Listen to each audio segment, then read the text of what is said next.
अस्सलामुअलैकुम। आज मैं आपको बुक D2 जिसका चैप्टर 7 है उसकी एक्सरसाइज 7B का क्वेश्चन 2 कराऊंगी। क्वेश्चन 2 रीड करते हैं। If z square is directly proportional to w and z equal 4 when w equal 8। Question में हमें दो क्वांटिटीज गिवन है z स्क्वायर एंड w, और दोनों का जो रिलेशन है वो डायरेक्टली प्रोपोर्शनल है। हमें z की वैल्यू गिवन है 4, w की वैल्यू 8 गिवन है।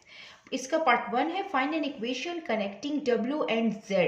हमें पार्ट 1 में इक्वेशन फाइंड करनी है। पार्ट 2 है find the value of z when w equal 18। हमें पार्ट 2 में z की वैल्यू फाइंड करनी है जबकि w की वैल्यू हमें गिवन है 18। इसका पार्ट 3 है calculate the value of w when z equal 5। इसके पार्ट 3 में हमें w की वैल्यू फाइंड करनी है और z की वैल्यू 5 गिवन है। इसका पार्ट 4 है draw the graph of z square against w। Part 4 में हमें ग्राफ ड्रॉ करना है। इसको हम इस तरीके से सॉल्व करते हैं। क्वेश्चन में गिवन है कि z स्क्वायर डायरेक्टली प्रोपोर्शनल है w के। जब ये प्रोपोर्शन का साइन हम खत्म करते हैं तो इक्वल का साइन लगाते हैं। इक्वल के साथ कांस्टेंट k आता है और w। हम इसको नाम दे देते हैं इक्वेशन 1 का। यहाँ k क्या है? k is a constant where k is a constant. अब हम यहाँ पे k की वैल्यू फाइंड करेंगे z और w की वैल्यू इसमें पुट करके। यहाँ पे क्वेश्चन में हमें z और w की वैल्यू गिवन है तो हम पुट करेंगे इक्वेशन 1 में। Put z is equal to 4 and w is equal to 8 in equation 1. z is equal to k w। z की वैल्यू 4 है तो 4 पे स्क्वायर आ जाएगा is equal to constant k। w की वैल्यू 8 हमें गिवन है। 4 का स्क्वायर 16 होता है। ये कांस्टेंट k और 8 आएगा। 8 k से मल्टीप्लाई हो रहा है, जब दूसरी साइड पे जाता है तो डिवीजन की फॉर्म में आता है। अब ये कैंसिल आउट हो रहे हैं। 8 1 टाइम 8, 8 2 टाइम 16। जो k की वैल्यू आई है वो आई है 2।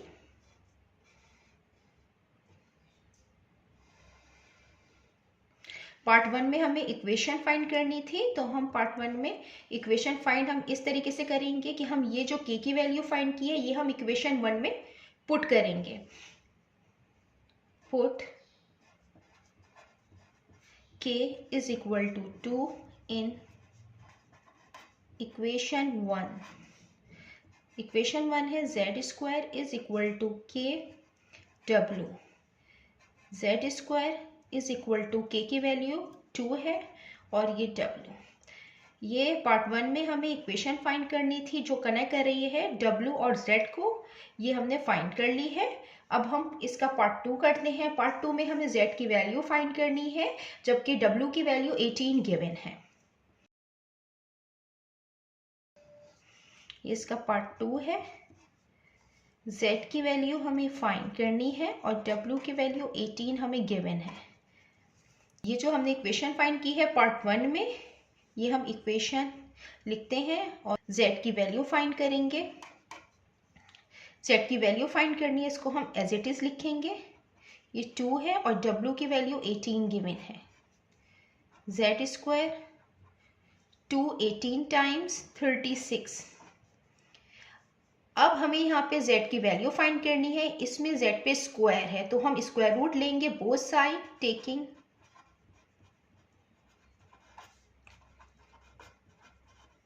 Square root on both side.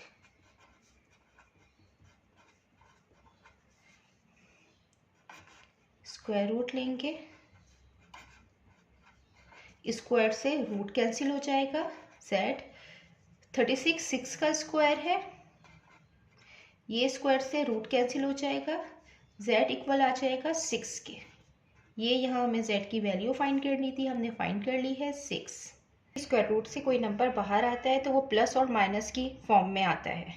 अब हम इसका पार्ट 3 करते हैं। ये इसका पार्ट 3 है। Calculate the value of W when Z equal 5। हमें W की वैल्यू फाइंड करनी है।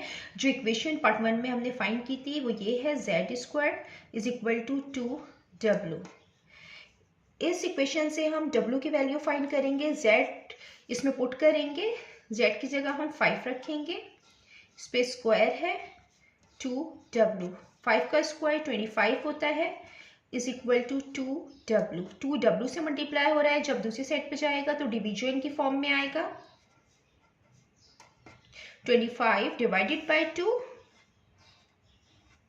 25 को हम 2 से इस तरीके से डिवाइड करेंगे कि हम इसको डेसिमल फॉर्म में इसकी वैल्यू लिखेंगे। 2 1 टाइम 2, 2 माइनस 2 0, 5, 2 2 टाइम 4, 5 माइनस 4 1, पॉइंट लगाएंगे 0 आएगा। 2 5 टाइम 10, 10 माइनस 10 0।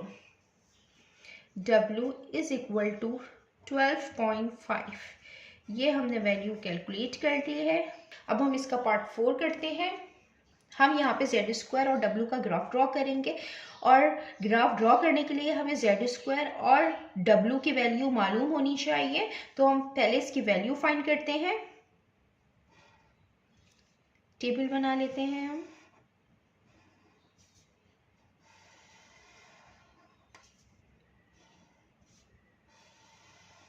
जो हमने इक्वेशन फाइंड की है वो Z² is equal to 2W है। यहाँ पे W जो है ये डिपेंडेंट वेरिएबल है, तो ये x एक्सिस पे हम इसको रखेंगे, और ये Z² इंडिपेंडेंट वेरिएबल है, हम इसको y एक्सिस पे रखेंगे। हम इसकी वैल्यू फाइंड करेंगे। पहले हम इसमें पुट करेंगे 0 when W is equal to 0, W की वैल्यू 0 रखेंगे। Z² 2 0 time 0। जब हमने W की वैल्यू 0 रखी तो Z² 0 आया। Then W is equal to 2।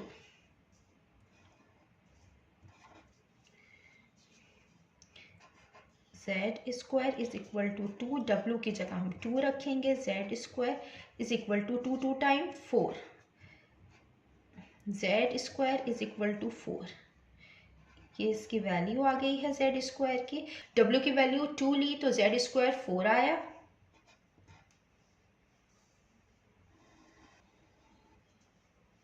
अब हम W की वैल्यू रखेंगे 8। W is equal to 8। ये भी हम इक्वेशन में पुट करेंगे। Z² 2W, Z² 2 8, Z² is equal to 2 8 time 16। हमने W 8 लिया तो Z² 16 आया। अब हम ये पॉइंट्स ग्राफ पेपर में प्लॉट करते हैं। अब ये ग्राफ पेपर में हम 2 लाइन्स ड्रॉ करेंगे, एक वर्टिकल लाइन और एक हॉरिजॉन्टल लाइन।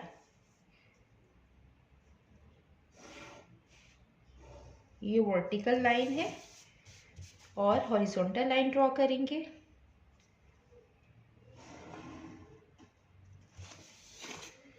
ये जो हॉरिजॉन्टल लाइन होती है ये x एक्सिस कहलाती है। ये जो वर्टिकल लाइन है ये y एक्सिस कहलाती है। x एक्सिस में हम W की वैल्यूज रखेंगे और y एक्सिस में हम Z² लेंगे।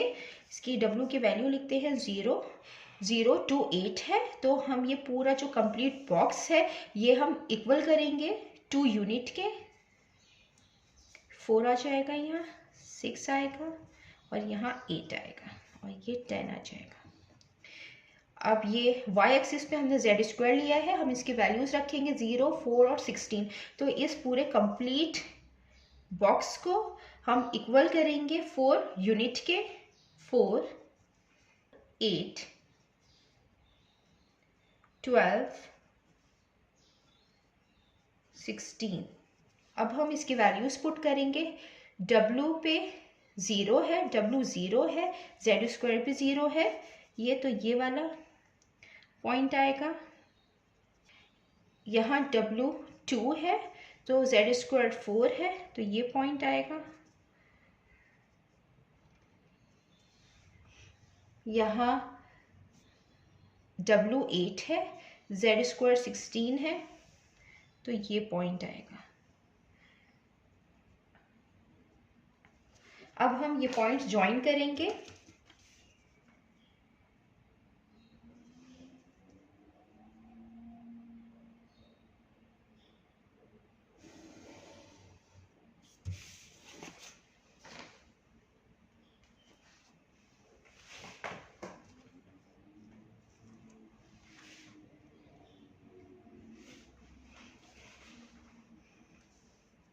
अब हम इसके पॉइंट लिख देते हैं। 0, जब W 0 था तो Z भी 0 था। जब W यहाँ 2 है तो Z स्क्वायर 4 है। यहाँ W 8 है तो Z स्क्वायर 16 है। और ये जो लाइन बनी है ये इस इक्वेशन से बनी है, Z स्क्वायर 2W। ये एक स्ट्रेट लाइन आई है। जब दो क्वांटिटीज डायरेक्टली प्रोपोर्शनल हों तो ग्राफ स्ट्रेट लाइन का बनता है that passes through the origin. जितना मैंने एक्सप्लेन किया है, अगर इसमें कोई भी क्वेरी है तो आप कमेंट्स में पूछ सकते हैं। अल्लाह हाफिज़।